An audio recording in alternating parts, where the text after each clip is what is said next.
Good morning. Each spring I love getting out to photograph owl nests and owl chicks, and that's exactly what I'm out trying to do this morning. This area this spring has been just amazing for owl activity. There's been multiple great horned owl families that have nested in this area, and I'm hoping to photograph the chicks this morning before they disperse out too far from the nests. They have left the nests already, but they're not completely independent yet, so they are sticking within this general area, and the adults are still getting out and feeding them, catching food for them and all that stuff. So I'm hoping to photograph them this morning again before they disperse out too far from the nests.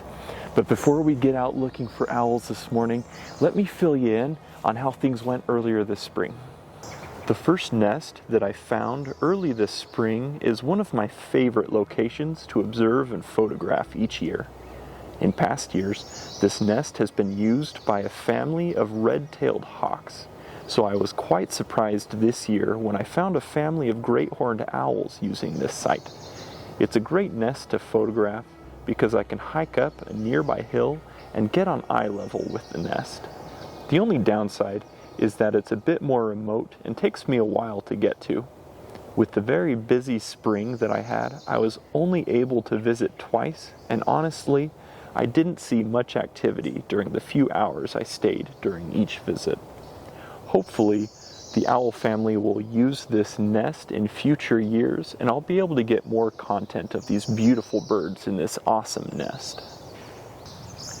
I didn't spend much time at the nests out here in this area, the two different nests that I was able to see out here, just because there was a lot of twigs and vegetation and stuff obscuring the view of the nests, and they were pretty high up, so it was pretty hard to actually photograph the chicks without getting a bunch of branches and stuff in the way. But now that they've fledged and left the nest, they can become a lot easier to photograph, to get a clean angle of, as a lot of times they're on lower branches and unobscured by vegetation. That is, if you can find them. So on that note, let's get going and see what we can find.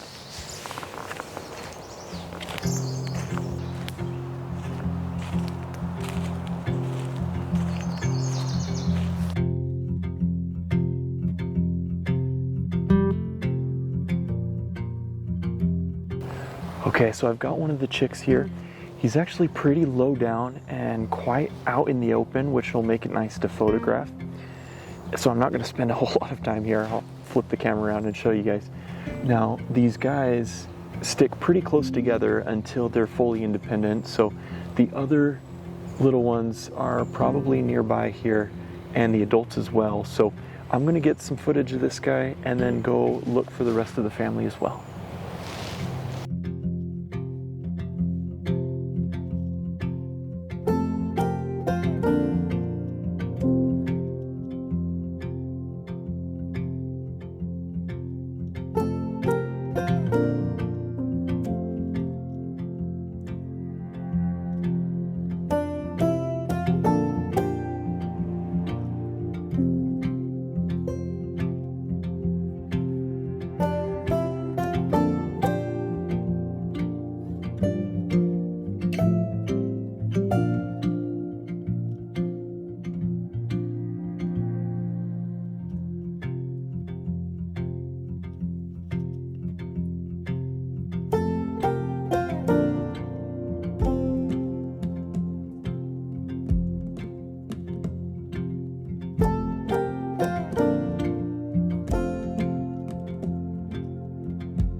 I have had so much fun with these little guys this morning.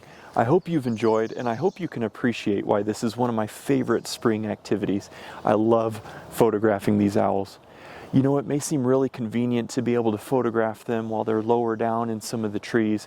They're more exposed at times and they can't full on fly yet for long distances, so they are more contained in different areas. But it is so important to remember to give them their space. This can be a very stressful time of year for the chicks and for the adults as well. So photograph them from a distance, be respectful while you photograph them, and do so as ethically as possible. I hope you've enjoyed, and if you have and you want to see some other species of owls that I've photographed recently, check the links in my description below. I've got some great gray owls, burrowing owls, screech owls, and I hope you enjoy those videos as well. Thank you so much for following along this week. We'll see you next time. Have a good one.